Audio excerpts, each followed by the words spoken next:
अगर पढ़ा हुआ याद नहीं रहता तो कमी तुम्हारी बुद्धि में नहीं, तुम्हारी एकाग्रता और चरित्र में है।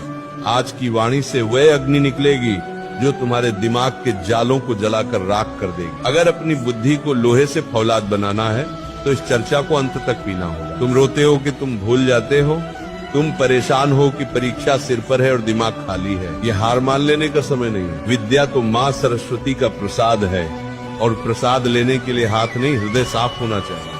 आज वृंदावन की इस पावन छाया से हम वह गुप्त रहस्य खोलेंगे जो बड़े बड़े विद्वानों ने अपनी तपस्या से पाए हैं। पढ़ा हुआ याद रखना कोई चमत्कार नहीं, ये एक साधना है। अगर तुम थक चुके हो रट्टा मार मार कर, तो आज इस फकीर की बात सुन लो।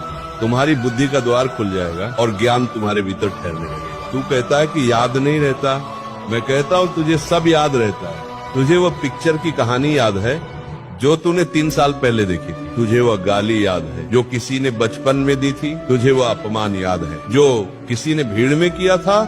फिर किताब क्यों भूल जाता है? इसका कारण है राग और द्वेष। तेरा मन वहीं ठहरता है जहाँ उसे रस मिलता है।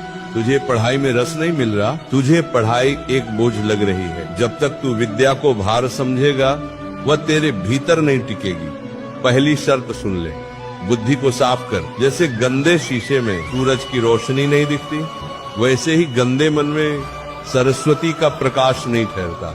दिन भर मोबाइल पर जो गंद देख रहा है, जो व्यर्थ की चर्चाएं कर रहा है, वह तेरे दिमाग की मेमोरी खा रही है। उन्हें डिलीट कर, तभी नया और कीमती ज्ञान वहाँ टिकेगा।